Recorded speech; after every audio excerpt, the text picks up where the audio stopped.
भीषण गर्मी में पूनम चूल्हे पर रोटी बना रही होती है, तभी सुलेखा बोलती है, हे भगवान पूनम, तुम तो बिल्कुल पसीना पसीना हो गई हो। इतनी गर्मी में 2-2 किलो आटे की रोटी चूल्हे पर जो बनाएगा, पसीने में नहाना तो निश्चित है। अभी तो अप्रैल का महीना चढ़ा है, तब छत भट्टी जितनी तेज तप रही है, पता नहीं मई जून कैसे कटेगा। ऊपर से हमारे घर में कूलर फ्रिज भी नहीं लगा है कि ठंडा पानी पी सके। ठंड का मौसम तो किस तरह कट जाता था, लेकिन गर्मी का मौसम 5 बहू का हर बार जीना दूभर कर देती थी। पांचों के पति मजदूरी करके जो कमाते वो 2 टाइम की रोटी खाने में खत्म हो जाता था। चिलचिलाती गर्मी में दोनों बच्चे रोते हुए घर आते हैं। माँ, मुझको पूरे शरीर में बहुत तेज की खुजली मच रही है। दिखा तो जरा। हे भगवान, बेचारे मेरे बच्चे को गर्मी के चलते कितनी घमौरी निकल आई है। माधवी, तुम्हारे पास नाइसिल पाउडर है ना, जरा देना। सुलेखा दीदी, पाउडर तो कब का खत्म हो गया है। मम्मी मुझको भी खुजली मच रही है। सुलेखा जीजी देखो, चिंकी को भी घमौरियां हो गई हैं, खून भी निकल रहा है। पता नहीं ये पांचों भाई आखिर क्या कमा रहे हैं, आग लगे इनकी कमाई में। आज घर में कूलर लगा होता तो बच्चे ठंडक में सोते। गर्मी के चलते बच्चों की बेहालत देखकर रजनी सुलेखा रोने लगती हैं। तभी रूपा आंगन में नीम के पेड़ को देखती है, जिससे उसे जुगाड़ आता है। सुलेखा दीदी, एक जुगाड़ है जिससे दोनों बच्चों के शरीर की खुजलाहट मिट जाएगी। पता है नीम के पत्ते कितने लाभकारी होते, आप इन्हें पीस कर उन्हें लगा दीजिए, देखना सारी घमौरी भाग जाएगी। दोनों नीम के पत्तों का जुगाड़ लेप बनाकर लगाती हैं। कुछ देर बाद, अरे वाह माँ, ये नीम का लेप कितना ठंडक दे रहा है। प्रियांशु भैया, आज से मैं तो ये नीम का लेप लगाकर सोऊंगी, रात में ठंडा ठंडा कूल कूल नींद आएगी। शुक्र है भगवान का, दोनों बच्चे हंसने खेलने लगे। मेरी तो जान सूख गई थी। चलो जल्दी से बाकी का बचा काम निपटा लेते हैं, हमारे पति लोगों का घर आने का टाइम हो गया है। रूपा, रसोई के सारे बर्तन खाली करके निकाल दो, रात को मांज लूंगी, सुबह थाली थाली धोनी रहेगी। 6-7 बजते ही आंगन में धूप छा जाती है। ठीक है, चूल्हा लीप कर देती हूँ खाली। हाँ, देखो जरा, मिट्टी से चूल्हा लीपने के बाद बर्फ जितना ठंडा हो गया है। रूपा के कहते ही माधवी का जुगाड़ दिमाग चल पड़ता है।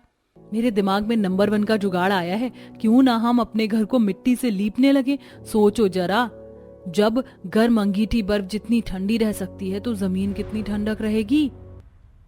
हाँ, तो देर किस बात की है, काम शुरू करते हैं।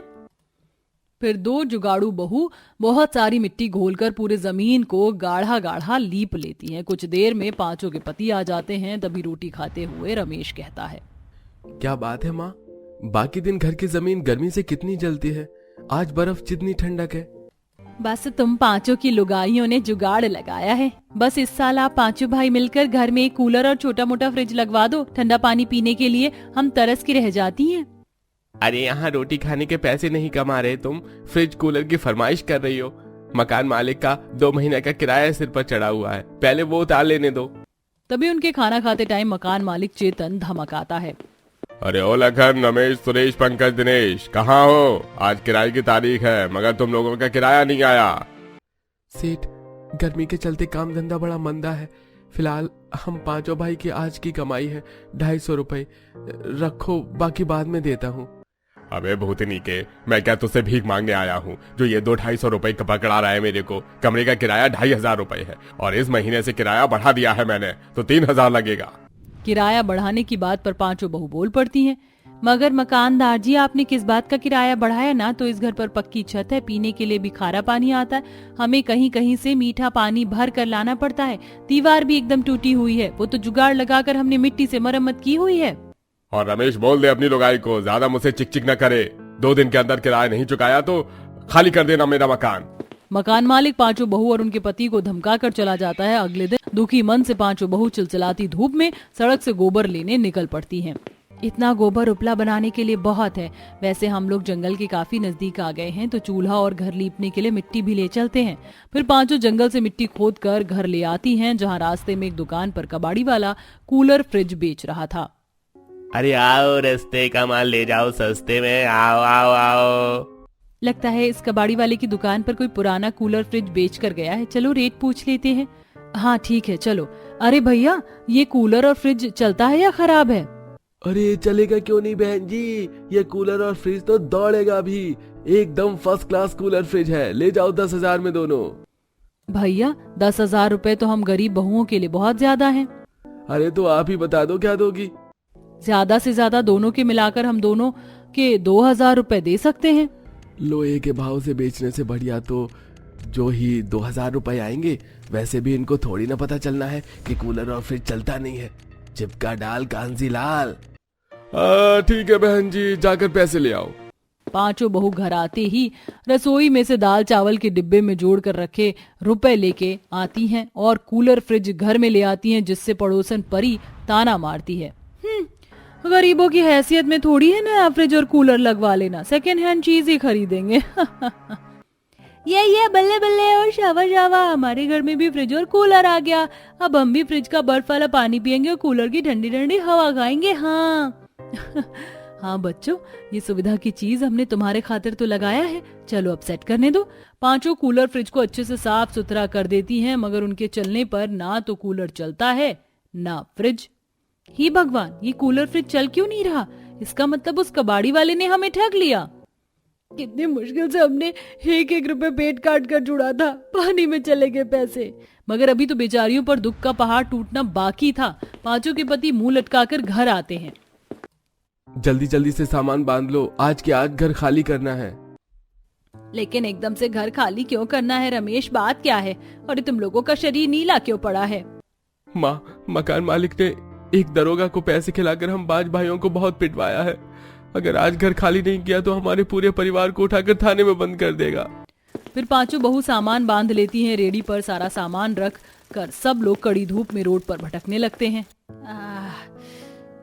अब मुझे एक डग भी नहीं बढ़ाया जाएगा, धूप में पांव जल रहे हैं, प्यास लगी है। थोड़ी देर में सूरज डूब जाएगा, उससे पहले हमें अपने ठहरने के लिए ठिकाना देखना होगा। तभी एकदम से पांचों बहू गरीबों की झुग्गियां देखती हैं, जिसमें से कई खांचे कच्ची मिट्टी के बने हुए थे, जिससे पांचों के दिमाग की बत्ती जलती है। इन गरीब लोगों ने कितना बढ़िया जुगाड़ लगाकर मिट्टी का घर बना रखा है। मिट्टी का घर गर्मी के मौसम में बहुत ठंडा रहता है और मिट्टी हमें खरीदनी नहीं पड़ेगी, जंगल से मिल जाएगी। अभी तो सूरज डूबने में 2-2.5 घंटे बाकी है। दीवार तो आज भर में खड़ी कर सकते हैं। पांचों बहुओं के जुगाड़ सोच का समर्थन करते हुए जंगल से मिट्टी ढोकर और नदी से पानी भरकर वो लाते हैं। 2 सास बहू मिलजुल कर मिट्टी की दीवार बनाती हैं और देखते देखते रात हो जाती है। बस अब थक गए।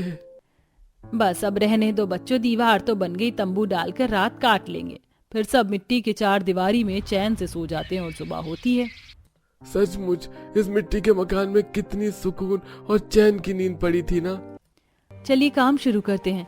सब जंगल में आते हैं, जहाँ रूपा रजनी सूखी फूस इकट्ठा करती हैं और एक बहू गोबर चुनती है और पांचों जन मिलकर मिट्टी के छत बनाकर घर तैयार कर लेती हैं। माँ, हमारा मिट्टी का घर तो बड़ा सुंदर है। बस माँ, तुम मिट्टी के फ्रिज और कूलर भी बना लो ना, फिर हम लोग ठंडा ठंडा पानी पियेंगे और कूलर की कूल कूल हवा में सोएंगे, बड़ा मजा आएगा। चिंकी की मिट्टी का कूलर और फ्रिज की बचकानी बात सुनकर कहीं न कहीं बहुओं को कूलर फ्रिज ठीक करने का जुगाड़ मिल जाता है। वैसे तुम लोगों ने जो कूलर दिया था, उस दिन जब हमने कूलर लगाया था तो हीटिंग के चलते पलंग से धुआं धुआं आने लगा था। इसका मतलब उसमें गर्माहट के चलते गड़बड़ी हो। एक बार आप पांचों भाई देखिए ना क्या खराबी है, हम उन मशीन को बदल लेंगे, क्या पता कूलर फ्रिज चल जाए। ठीक है, मैं चेक कर लेता हूँ। लखन देखता है कि कूलर की पंखुड़ी जंग खाई हुई है और कूलर का लोहे का हिस्सा भी पतला चादर बन चुका था। फ्रिज का हाल भी लगभग ऐसा ही था।